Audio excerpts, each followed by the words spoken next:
Welcome back to the Esports Juice Box, where we break down this week's esports news into digestible sizes for your easy consumption. I'm your host, Hayden Kim. In this episode, we will cover the layoffs at 100 Thieves and the state of esports in 2023, a preview of the LEC playoffs, and a preview of the VCT LOCK event in São Paulo, Brazil. The esports organization and lifestyle brand 100 Thieves has laid off around 30 people, or around a sixth of their workforce this last week. This includes high-level staff like Chief Revenue Officer Maddie Lee and Vice President of IT Nichelle Dudley. Now, 100 Thieves isn't some random organization. They are the second largest esports organization behind TSM. These layoffs occurred for a number of reasons, including general economic issues like inflation and rising interest rates. But another big reason is a downturn in investment in esports. During the pandemic, esports saw a huge boost as an industry, since more people were playing and watching video games. However, as we enter a post-COVID era, investors have become more wary of esports. The biggest question facing these big esports organizations like 100 Thieves, TSM, Team Liquid, and FaZe Clan is what exactly their ceiling is. Once these organizations have teams in all the major esports, the next question is what to do next to expand. The current trend for these organizations is to grow outside of just video games. This includes expanding into the lifestyle category and merchandising. But the problem remains, how to continue to grow and monetize a product, a brand, that is hard to define. I think CEO of Prodigy Agency, an esports athlete agency firm, Jerome Coupe, put it best when he said, "I think the main challenge for everyone is to keep developing ways to monetize the incredible audiences and fan bases being built in esports by providing true, meaningful products and contents." I hope for the continued success of esports. Esports is a developing industry with a lot of potential, but there will be growing pains, and this is one of the first major obstacles that the industry faces, as well, a full-fledged industry. But only time will tell, as all we can do is continue to watch, support, and talk about our favorite teams and games. Next, the LEC has just finished their first split. If you're a regular league fan from the LCS, LCK, or LPL, you're probably quite confused. You're probably thinking, wait, their split is already over? The LCK has regular season games scheduled through March. And I would respond, yes, it is. For those unfamiliar with the LEC changes this last season, the LEC decided to change their season format from the traditional 2-split system to a 3-split system. This is with the hopes of having more high-intensity playoff games and more action, as the LEC fills League's Western Hemisphere's prime-time broadcasting spot on Saturdays, Sundays, and Mondays. As a result, the LEC regular season was a jammed-packed 3 weeks until we jump right into the playoffs now. But before I jump into my thoughts and a preview of the LEC group stage / playoffs, I want to say that by the time this episode goes live, the group stage will already be well underway. So you can find out if I was right or wrong immediately by looking at the results or watching the games live. So, without further ado, here are my picks for the LEC playoffs. My pick to win the whole thing is Team Vitality. Vitality had a phenomenal regular season, going 7-2 and securing the top seed in the group stage. They only lost to Koi and SK Gaming. In my opinion, Vitality has the most well-rounded roster, headlined by mid laner Perks, who was the only member of Vitality to remain from last season. Perks is surrounded by ADC Neon, who I've been a fan of since his days on Misfits, and Korean import top laner Photon. Elder Dragon has already restarted. It's going low! It's going low! Down to 4,000! Who's gonna pick this one up? As inside the barrel! Infatuate!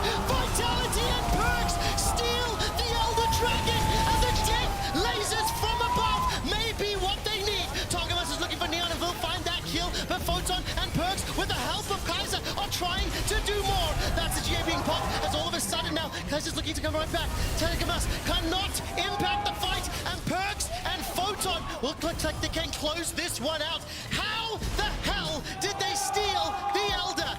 My one concern with this team is that they rely on a strong late game, and they struggle to establish early objective leads.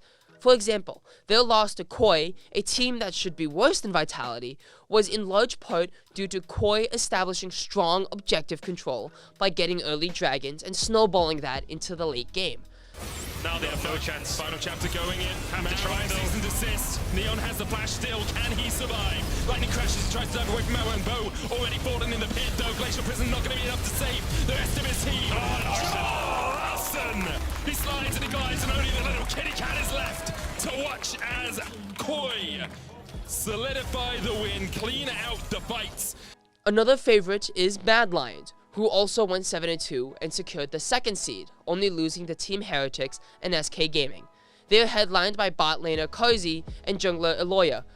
They almost have the opposite problem as Vitality, with one of the strongest early games and strongest objective control among all teams in the LEC. But Mad Lions are not giving them an opportunity to breathe. Eloya falls low, but heals up right at the end with a heal, I think they're from Karzy. Nitsky kills off Humanoid. Fnatic just retreat to their fountain. But the Nexus is not even the target for Mad Lions. Instead, they want more blood. Reckless kills off Hidasang, but there's little he can do as he can only watch as Mad Lions secure the win. On the upset watch is Team BDS. This is based on the fact that they have the highest average gold per game, display strong early objective control, and above average gold at 15 minutes as a team. Top laner Adam has distinguished himself as one of the best top laners in the LEC. First turret down, in goes Shale, gets the knockback on a Jack Spectre, uses the stopwatch, Adam goes diving as well, the Azir ultimate comes through, and they're gonna flash and murder Jack Spectre, BDS! They find a couple plays around a bot tower, and they come alive with the scaling. That's a fifth win, I apologize for them, as they head into group stage. But that's just my take. This should be a very interesting playoffs, and I'm super excited to see what happens next. Moving on to Riot's other esport, Valorant, the Valorant Champions Tour, the VCT Lock-in event, is the first international event of the year, with the aim to kick off the 2023 season. The tournament will feature 10 teams from the three main regions, the Americas, including North America and South America, EMEA, which stands for Europe, the Middle East, and Africa, and the Pacific, which include Korea, Japan, and India. Finally, Riot invited 2 teams from China to round out 32 teams in the tournament. The tournament is broken into 2 groups, Alpha and Omega, where each group will have a single elimination tournament style. The winner of each group will play each other in a grand final. From the outset, the strongest teams in the tournament look like Na'Vi, 100 Thieves, DRX, and Paper Rex. Na'Vi picked up the majority of a strong FunPlus Phoenix, also known as FPX, roster after earning approval from Riot Games to join the VCT. FPX won Masters Copenhagen, finished 4th at the Champions 2022 World Tournament, and placed 2nd at the EMEA Challengers. 100 Thieves improved from their roster from last year, with the addition of Cyrocells, who has already proved himself on his new roster by getting the highest kills to death ratio, highest average damage per round, and highest kills per round at the Red Bull Homegrounds event, which is probably the most competitive offseason tournament of the year. Behind this attack, he wanted to catch the defense retaking, I suppose. He wanted to catch them coming A main. Instead, he's taking down Zelsis. That's their supportive utility gone. Their stuns, their flashes no longer there. And without that help, you can see it's falling apart. Cloud9 are left with just Zeppa, and he's dealt with. Bang to close another map, and it's 13-9. DRX and Paper Rex decided to run it back with their highly successful rosters. DRX placed 3rd at Champions 2022 and won VCT Challengers Korea 2022, while Paper Rex placed 1st at the Valorant India Invitational and at the VCT Challengers Asia Pacific 2022. This is the first indicator of the quality of Valorant we should expect to see this year, and also how the other regions will stack up against each other. Valorant is still a young esport and has a lot of growing to do, but we should see a huge step forward in the esport this year. And that's it for this week on the Esports Juicebox. I hope you enjoyed, and thank you for watching. I thought that went pretty alright.